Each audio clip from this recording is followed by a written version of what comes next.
The All About Nothing podcast may have language and content that isn't appropriate for some. Listener discretion is advised. All right, welcome to the All About podcast. All about what? all about something. Yeah, All About Nothing podcast, kind of daily. I am joined by my co-host of the All About Nothing podcast, Zach King, who looks perplexed. Laptop. I don't use this laptop ever, and so its fans are going off, and I was like, "What is that noise?" It's got really loud fans. It's a gaming laptop, is that right? Yeah. Yeah, that explains So- it. You got to keep those things cool, Yeah. because otherwise, It's a gaming laptop that I no longer game on. It's not bad. It played Baldur's Gate. Good little laptop. This wasn't doing enough to warrant gaming on it, so I got the big boy system. yeah. So, how are you doing? Tired. Yeah. Getting used to waking up at 6 o'clock every day. How is the drive to work? It's good. It's not bad at all. It takes 30 minutes, 27 on a good day. Yeah, I was gonna say, because you're going against traffic going out, and then I guess coming back you're kind of going with traffic, or I guess against traffic again. Both ways, yeah. Both ways. I'm going the other way compared to everybody else. So Yeah. it's not bad. Well, that's Not good. bad. The only bad thing is driving through Lexington, because Lexingtonians cannot drive. Look, you're not incorrect. And living in Lexington, I acknowledge how bad a driver's. We have 4-lane highway that runs through Lexington, 378 Sunset Boulevard, that I don't understand for the life of me how it gets backed up every single day. Like if I were to go out today and get on 378, there's a good likelihood that it's backed up, and for no good reason. Right.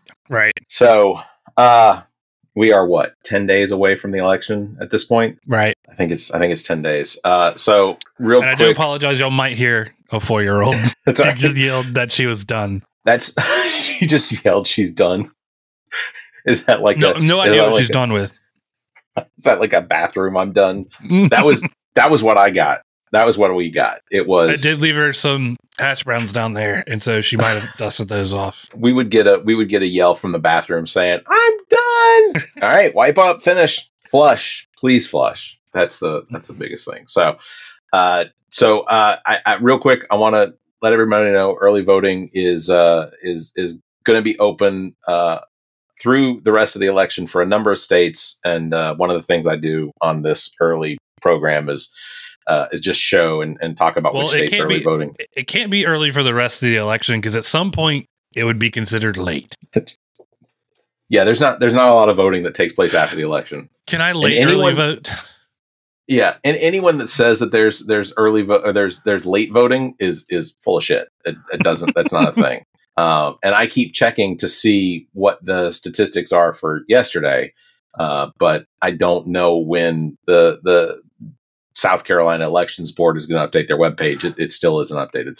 So real quick, I'll just show which states as of Monday. South Carolina, you can vote today. A number of states have weekend voting that's available. South Carolina, you can only vote on Saturday on the weekend, but early voting is available Monday through Saturday for South Carolina. So we'll just real quick, just want to go over the states: Alaska, Arizona, Arkansas, California. This is as of Monday. Okay.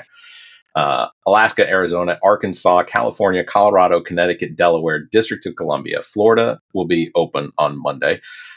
Georgia, Guam, Hawaii, Idaho, Iowa, Illinois, Indiana, Kansas, Louisiana, Maine, Maryland, Massachusetts, Michigan, Minnesota, Mississippi. Missouri is open with no excuse or excuse. I don't know why those overlap. Doesn't make sense to me. If I was in Missouri, at this point, it's just you don't need an excuse. If I was in Missouri, Montana, I'd hang myself. You'd have to show us too. Montana, Nebraska, Nevada, New Jersey, New Mexico, New York, North Carolina, Ohio, Pennsylvania, Rhode Island, again, South Carolina, South Dakota, Tennessee, Texas, Utah, Vermont, Virginia, Virgin Islands, Washington, West Virginia, Wyoming, and Wisconsin. I read those backwards. So that's what's going to be available to early vote on Monday. Again, some states you can vote early. I wanted to have Zach on mostly because I miss him, because we didn't record an episode. We've got we've recorded enough episodes ahead that we didn't have to record this week, because ultimately what happens is our shows start to get old. Mm-hmm. Like, they get dated. We recorded the episode with Matt Villardo like 3 weeks ago, and that released this past Monday. Yeah. And some of the stuff that we talked about, it sounded aged. Aged? No, aged. Aged sounds like we don't like age. Old. Yeah. And Matt was great. So go check out that episode. It was episode number 228.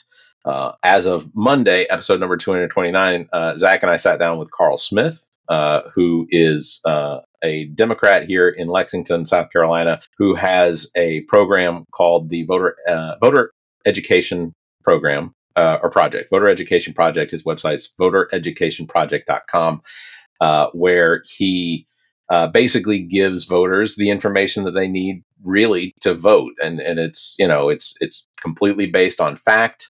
It's all sourced, so it's an important thing for voters to be able to go check out. And it's not just hyper South Carolina. It is it's knowing the information about the parties and who Kamala Harris is and what she represents versus versus Donald Trump, and what he represents. Donald Trump in the news all the time. But he did record an episode on the Joe Rogan Experience with Joe Rogan, which I don't typically listen to Joe Rogan unless it's like a really interesting guest. Joe Rogan, to me, has a hard time with the truth sometimes. And this episode he did with Donald Trump last night is no different.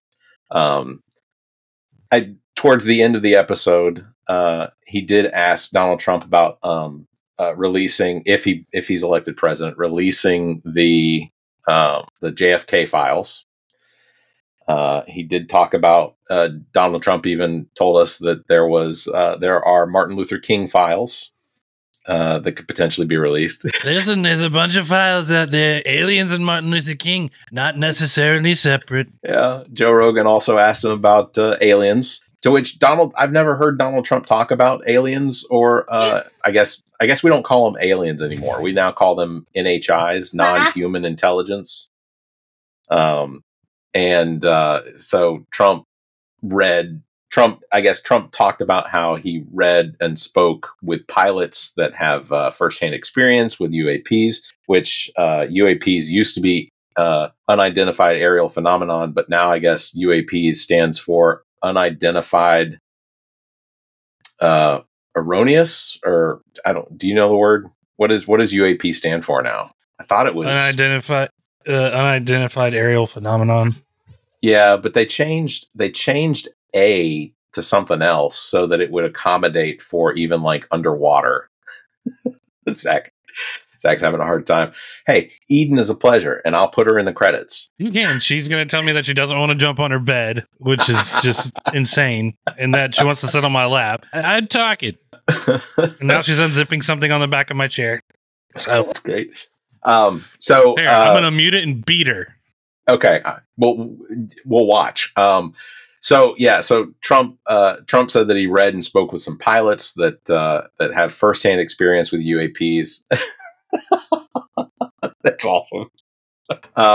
But overall, Trump acted like he was going to disclose information, but he didn't. And I don't know if that's because he doesn't know any information, or that he doesn't remember the information, or that there is a part of his mind that does still work, that has the ability to not spurt out information or, whatever, just because, I don't know, he does have some control. Overall, though, the Rogan show didn't really dive into any policy. Rogan fed Trump's ego. Trump fed Joe Rogan's ego. When it wasn't something that was completely dishonest, or when it was something that was completely dishonest, Joe Rogan would make a quick rebuttal to Trump, but it was while Trump was talking. So I don't think Donald Trump heard him actually like rebut anything. Rebuttal. I did the Trump thing. Is a rebuke. Yeah, I think. Who would expect him to actually answer any questions? Like, honestly, especially if they were against him. Donald Rogan said that he'd like to have Kamala Harris on, that he was supposed to have her on, and immediately Trump was like, "Oh, she wouldn't do any good on the show. Like she'd be on the floor in a comatose state." Which I am impressed that Donald Trump knows the word comatose. Why would she be on the floor in a comatose state? Because Donald Trump, in the end, says, I don't even know that he really believes it, but he says it because I think that his supporters like hearing it, that he says that Kamala Harris he says, and this is a quote, "She's not a smart person. She can't string two sentences together," which if you watch her rallies, if she's not stringing two sentences together, it's purely because people are cheering. There were I think they said 27,000 people in Houston last night for the Beyonce Kamala Harris. I think, I mean, it was a huge crowd. And then the night before, she was in Atlanta, where she had 23,000 people. And I don't know for certain, but I think that they were at Memorial Stadium, which was the stadium that my high school, that was their home field stadium. It looked like Memorial Stadium. So I thought that was kind of cool. I think the only policy question that Donald Trump really got asked was how does Donald Trump get us off the path to World War III? Because I guess, is that just a foregone conclusion that we're on the path to World War III? Only if he becomes president, right? I feel that's a certainty. The only thing in the news that kind of made me go like, that's not great. North Korea sent troops to Russia, and this was on the news. I think it might even been Fox. I don't know if it's it was because it was White House. It was a White House release. It just happened to be Fox was publishing it online, but it was a White House. They were talking about North Korea on a ship they sent troops to Russia, and they're like training in Russia. So whether or not they're actually going to try and fight the Ukrainians or something, I don't. Yeah, it's the Kim Jong-un has gifted 3,000 likely cannon fodder troops. It's not a lot of people anyway. No, 3,000 troops is not a lot. Which how many troops does Russia have on the ground now that they have? I mean, they've lost 150,000 in this ridiculous fight. But so Rogan asked him, how is he going to get us off the path to World War II? And these are quotes. I wrote them down while I was listening, so they're not exact, but he definitely said them. He said, "Easy question, but complex question. Russia is a war machine, a big fat war machine." And then he said, "Right now, you would get both. I know both very well. I don't want to tell you. If I told you exactly what I'd do, I'd never make the deal. I'd meet with both. As president-elect, I'd get that war stopped fast." That is his. I have the beginnings of a plan, or whatever it was. I have the workings of a plan. I had the concept of a plan. A concept of a plan. You have the plan of a plan. Good job. Trust me, if I would talk to both of them, and I would do stuff. Very stable genius. Very stable genius. Yeah. Rogan did say he wants to have a conversation with Kamala Harris. And ultimately there's 22 million, 23 million people that tune into Rogan on a regular basis. And I hope that he gets her on there. I think that would be a decent interview. I think that he would likely show her the same amount of respect that he shows Donald Trump. I don't think he'd attack her. I think Rogan, because Rogan, it's not a bad show. I just prefer to listen or watch it when he has the more interesting conversations, like when Neil deGrasse Tyson goes on there. Epic shows. Because he asks Neil deGrasse Tyson like complex 4-year-old questions. Yeah. Yeah, that's fair. Well, Joe, what would be funny is get one of these presidential candidates or anybody holding office stoned and drunk like he did Elon Musk. I think that's one of the other things that bugs me, though, is that like there was so much love for Elon Musk during that show, during that episode last night. It was to me, every time they fawn over Elon Musk, it's so over the top, and it's like I don't understand it. I don't remember Rogan asking him anything about fascism or some of the things that he said or anything like that. So Asked ultimately him about it was his ear. Yeah. He's like, "Do you have a scar or anything?" He's like, "Right here. If you look right here, little nick, it nicked it." Like, I'm just, Yeah. You veteran, you tough guy. Way to sacrifice the body. Yeah, people are taking shots at you. You need to ask why. Yeah, ultimately that would be if it was me, that'd be the question that I'd ask. Why? So, if you have any interest in going to listen to or watching the Rogan interview with Donald Trump, it was a puff piece. It didn't really have a lot of value to it. It likely isn't going to sway anyone in one direction or the other. It's just a That was my impression of it. You're never really going to truly get anything from somebody like Trump, or even I don't even think Kamala Harris, or you got Tim Walz on there. Maybe he could crack into JD Vance and get this couch story out of him or something, but just never. You know what the craziest thing is? I don't even know where the couch story came from because it's not in his book. Like I downloaded his book and read it, and it's not a terrible book. I mean, it's self-glorification, but there isn't a story about a couch. It's not in there. No, there was an article that came out, and it was like the AP wrote it or something, and that's where it stems from. It wasn't fully substantiated, but in my heart of hearts, I believe it to be true. Yeah. I love Seth Meyers. He breaks character and he'll go, for the record, JD Vance did not fuck a couch. He didn't fuck a couch. There's no evidence that JD Vance fucked a couch. But he just keeps saying the same thing over and over. Because that's what sticks. Yeah. And on Scathing, when No Illusions repeatedly, he was like, "That's not an answer, couch fucker." I don't know, man. He was down from the start with the couch fucking thing because that is all that he is synonymous with to me. Like that is it. Even if it's not true, it was the cloud above his head the entire time. Yeah. Which we should talk about some sports too. So first I'll start because I have a feeling I know where you're going to go. Or I think I know where you're going to go, but I want to bring up, are you watching at all any of the World Series? I didn't last night. Game 1 was last night. I heard it was a good game, though.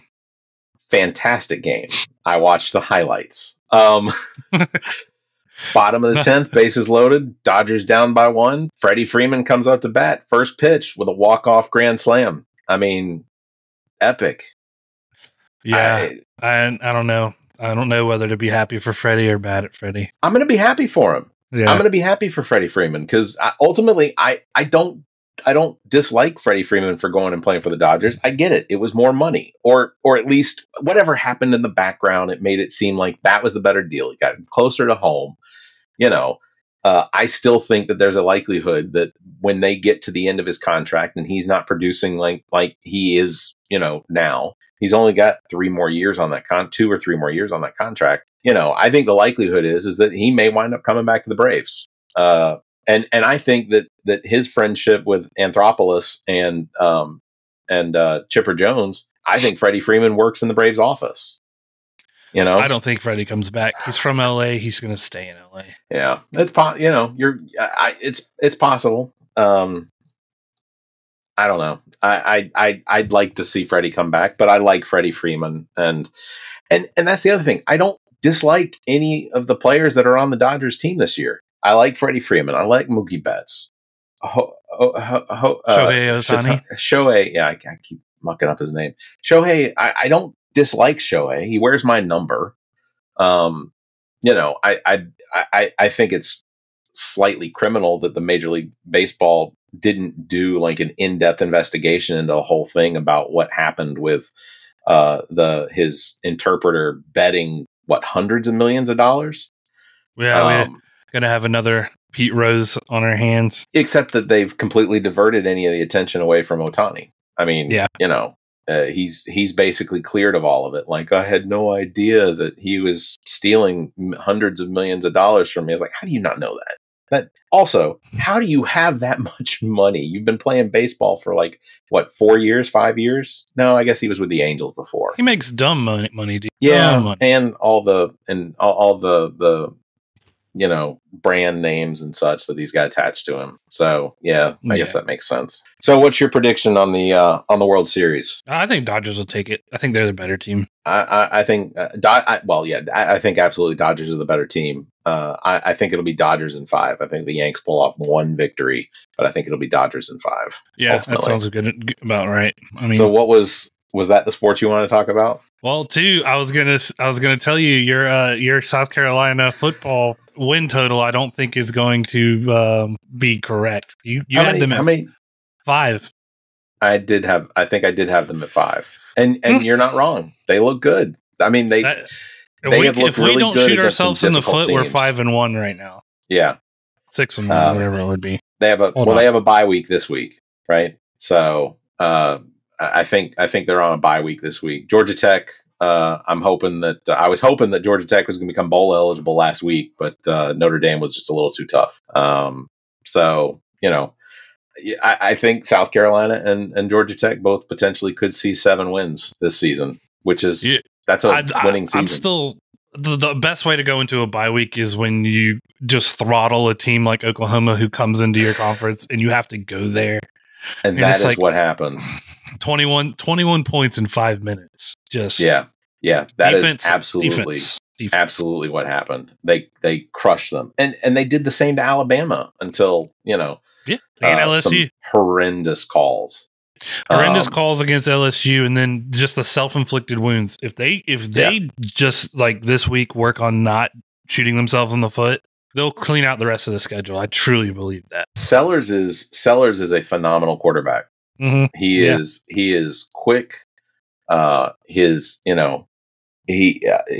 fast, but his mind is quick. And I don't want to remind everybody, but I did get to take a picture with Sellers at the Fireflies game. The thing that kills me that he does is when he scrambles and he's about to fall, he just grabs the football like this and uses it as like a little prop on the ground.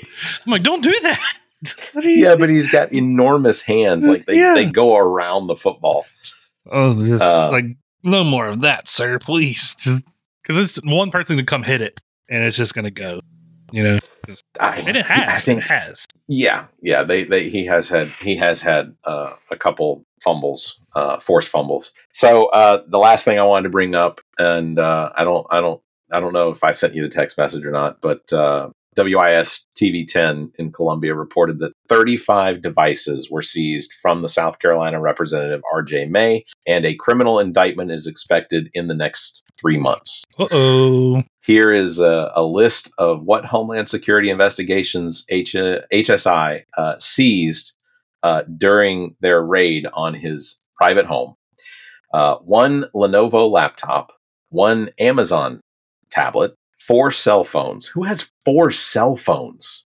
4 hard drives, 2 DVD-Rs, 19 thumb drives. Yeah, that right there just goes to show you what the hell.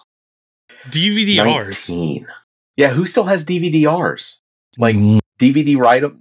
DVD-Rs. Well, those are the rewrite? No, I guess DVD-RW are the right rewrites. Yeah, that's the writable. So someone burned him some DVD. So RJMA, of course, as a reminder, is my representative. He is running in the District 88, South Carolina House District 88, unopposed, which is still quite disappointing. My friend Jeremy was the Democratic candidate, but then dropped out because he said his work would not let him run, which I told him. I said, you should just come talk to me. Like, if you would come and talk to me, I would have told you, don't tell your work you're running. Why do you have to tell them? You haven't been elected. It's not like it's taking away from your ability to campaign or campaigning isn't taking away your ability to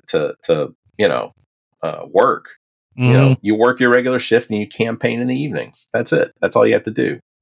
But yeah, so RJ May is running unopposed, is likely the candidate, or is the presumed winner of the race, just because it's hard to imagine. I think I got a text message that they're trying to mount a write-in vote with somebody's name, and then I've tried to get enough people to mount a write-in vote for Jeremy, so that his name will at least come back on the returns.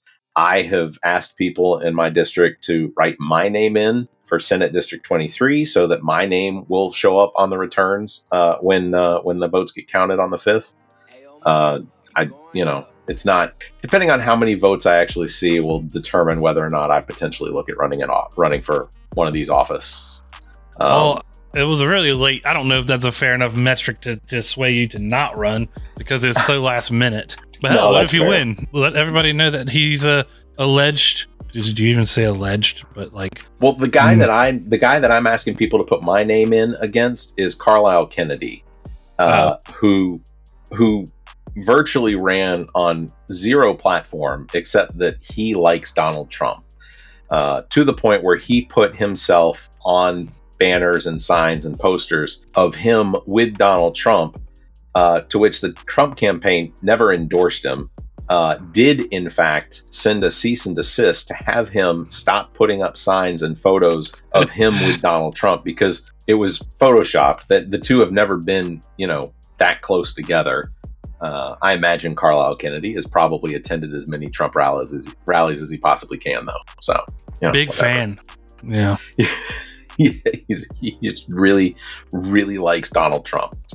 I don't understand that either way. Somebody who just loves like a political figure that much, it doesn't make sense. Yeah. I cannot. I haven't loved like an actor, a sports, anybody who plays any kind of sports, an athlete. There's nobody that I've just been like, my God, maybe Batman, but he's not real. He's not real yet. Batman will come when the world needs him.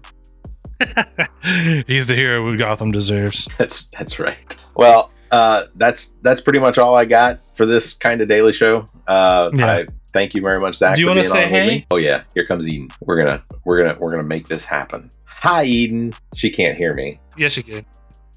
Oh, she can. Hey. Oh.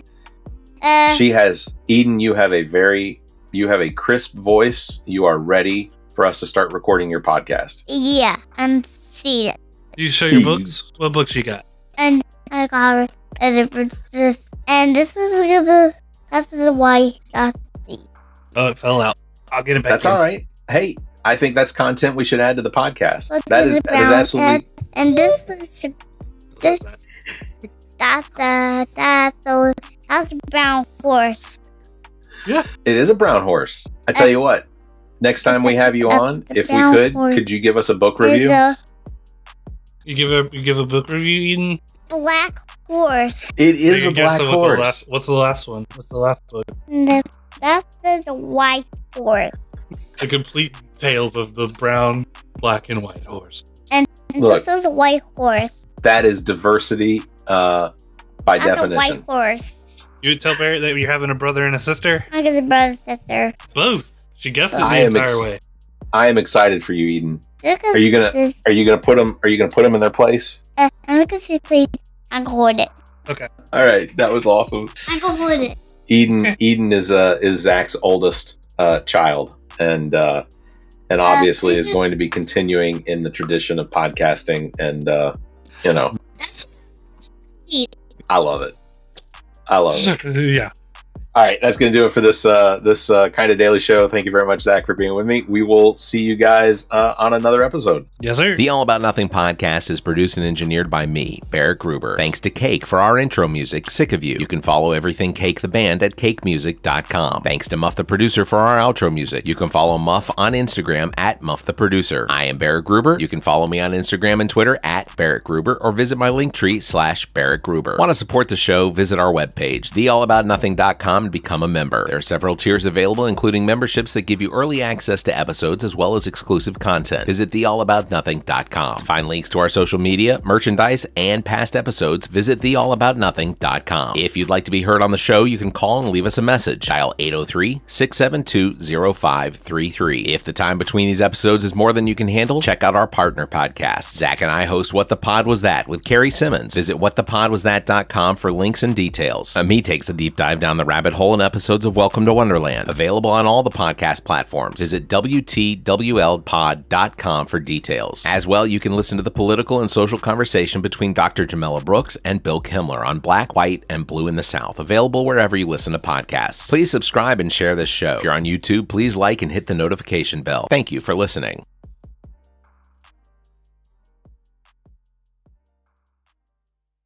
The preceding podcast is a product of Big Media and copyright 2024, all rights reserved.